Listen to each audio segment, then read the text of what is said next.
Saint Francis de Sales, pastor and missionary. Studious young man, showed no interest in the prestigious betrothal and political office offered to him, and thus dismayed his father, who had nursed visions of social grandeur for his firstborn. He was appointed to the chair of the Annecy Cathedral chapter and was ordained priest on 18th December 1593. His early years of priesthood in the Calvinistic district of Chablais were largely colored perforce by extraordinary missionary controversy. He preached with courage, and his technique of patient dialogue and prayer was to prove a determining factor in the return of Thonon and Chablais to the Catholic faith. His bishop sent him to Rome on diocesan business, and on 24th March 1599 he was appointed coadjutor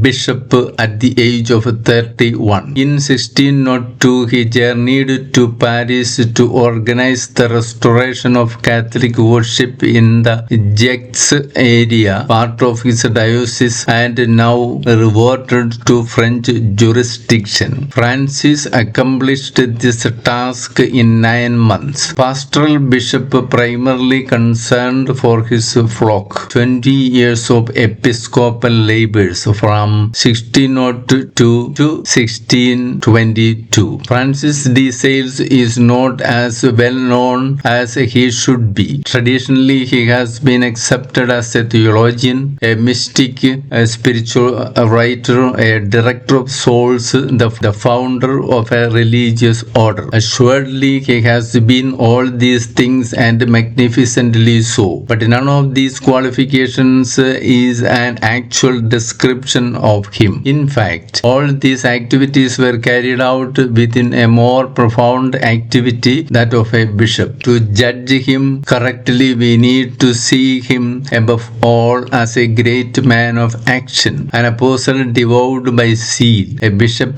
guarded on by a vivid awareness of his responsibilities as a shepherd of souls, totally dedicated to the people God had entrusted to his care. The main interest of his spirituality is derived from the fact that he formulated a doctrine, a psychology, and a mystic of Christian activity. In him, we find a marvelous fusion of two characteristics that are rarely seen together: astute thought and intense activity, all inspired by a spiritual life of extraordinary distinction. The brief summary of Francis' life above shows clearly what was dominant in his life as a pastor, priest, and bishop. He died at a relatively young age, 55 years. He had been ordained priest at 26 after long and toilsome years of study at Paris and Padua. There were left to him only 28 years of ministerial activities, 5 as a priest, 4 as a missionary in the Chablais, and 20 as Prince Bishop of Geneva. One could say that his episcopate was his life's work. Lived Jesus.